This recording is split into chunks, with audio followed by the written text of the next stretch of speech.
After spending around 20 hours with Splatoon Raiders, I honestly think Nintendo may have created one of the biggest surprises on the Switch 2. When this game was first announced, I think a lot of people, including myself, weren't exactly sure what to expect. Splatoon has always been a series built around competitive multiplayer, so seeing Nintendo take this franchise and turn it into a full single-player experience with roguelike inspired mechanics was definitely unexpected. But after spending a good amount of time with the game, what surprised me the most is just how naturally this formula fits the world of Splatoon. The progression, the customization, the different builds, and that feeling of always wanting to jump back in for just one more run has completely hooked me. So today I want to talk about my first impressions of Splatoon Raiders after around 20 hours of gameplay, what Nintendo got right, and why I think this can be a really important direction for the future of the series.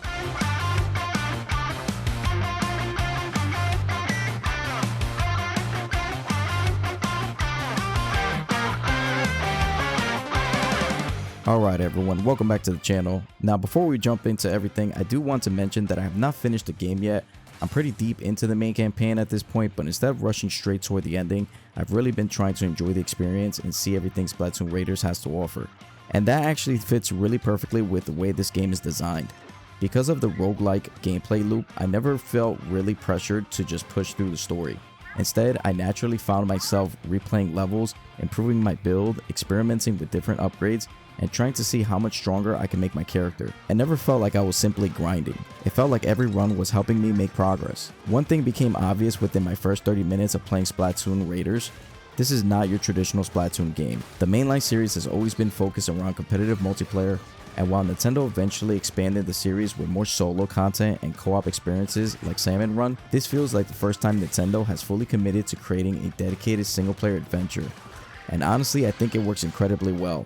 Instead of competing against other players, Splatoon Raiders focuses on building your character, making strategic loadout choices, and constantly improving your setup from one run to the next. That progression loop is what kept pulling me back in. After completing a level, I wasn't thinking, okay, I'm done. I was thinking, what happens if I change this part, if I try a different ink tank, or if I completely change my build altogether. And that experimentation is where the game really starts to shine. The biggest surprise for me has easily been just how much customization Nintendo gives you with your Inkling. Of course you have your main weapon, but the real depth comes from the ink tanks, gadgets, and parts that completely change how your character plays. There are 3 different ink tanks, and each one dramatically changes your approach in battle. For example, the speed tank focuses more on mobility and gives you access to unique gadgets like the Boomerang, which is essentially an ink-powered boomerang that you can throw at enemies. You also get abilities like the blast boots, which allow you to move around the battlefield quickly, cover more ground, and reposition yourself much faster. And that's what I really like about the system. Changing your ink tank doesn't just feel like swapping out an upgrade, it actually changes the way you play. But where the customization really starts to become interesting is with the parts system. Every gadget has the ability to equip different parts, and these upgrades can completely change how those gadgets perform. Some changes are simple. Maybe you increase your damage, improve your range, or make an ability more efficient. But then, there are other upgrades that completely change how a gadget functions. For example, one upgrade allows the Boomerang to come back and circle around your character instead of simply returning. Little changes like this create completely different strategies and make experimenting with builds incredibly rewarding. And I think that's one of the biggest strengths of Splatoon Raiders. Every player can create a build that feels unique to them. The way I play might be completely different from someone else, and that sense of individual expression is something I wasn't expecting from this game. The weapon variety has also been one of my favorite parts of Splatoon Raiders. The game does a great job giving players different options depending on their playstyle. One thing I've always appreciated about Splatoon is the creativity behind its weapons, and Raiders continues that tradition by taking everyday household objects and turning them into weapons. It adds so much charm and personality to the world. You still have familiar ideas like the giant ink brush and bucket style weapons that function almost like a shotgun in combat. Personally, one of my favorites has been the Squelcher weapons. They're just great all-around weapons, they're easy to use, reliable, and give you a nice balance between range and damage. They've become one of those weapons where I can jump into a run and immediately feel comfortable. Now, if there is one area where I think Splatoon Raiders could improve, it would be the online functionality. And I want to be clear, I understand this game is primarily designed as a single player experience.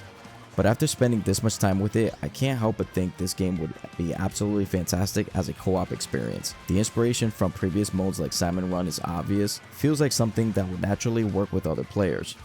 The problem is Nintendo doesn't make it especially easy to jump into random online matches. Instead, you're mostly creating custom rooms with friends or joining people directly.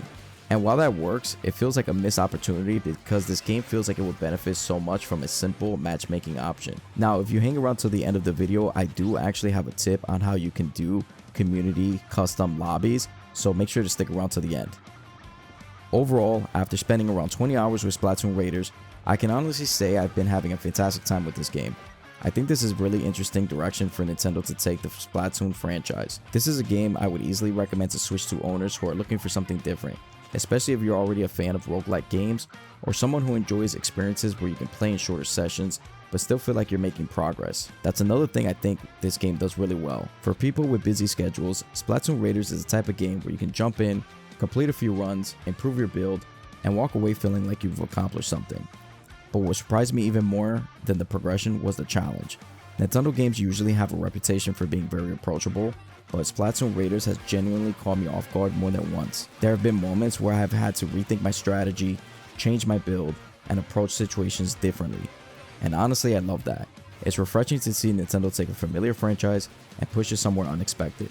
Splatoon Raiders takes everything that makes the series special, the creativity, the style, and the personality, and it combines it with a completely different gameplay structure. And if this is the direction Nintendo wants to continue exploring with Splatoon moving forward, I'm really excited to see where they take it. Before we wrap things up, I did want to leave you with one helpful tip. If you're interested in playing with random players online, you actually sort of can. Now, it's not an official matchmaking system from Nintendo, and you'll obviously need an active Nintendo Switch Online subscription. But the community has come up with a really simple workaround. Just head over to the multiplayer console in the game, select online play, and choose the keyword option. Type in Splatoon in all lowercase. Right now, the community has pretty much adopted that as the main keyword for finding random co-op lobbies, making it a really easy way to jump into games with other players. So if you've been wishing there's a way to play with people outside of your friends list, definitely give that a try.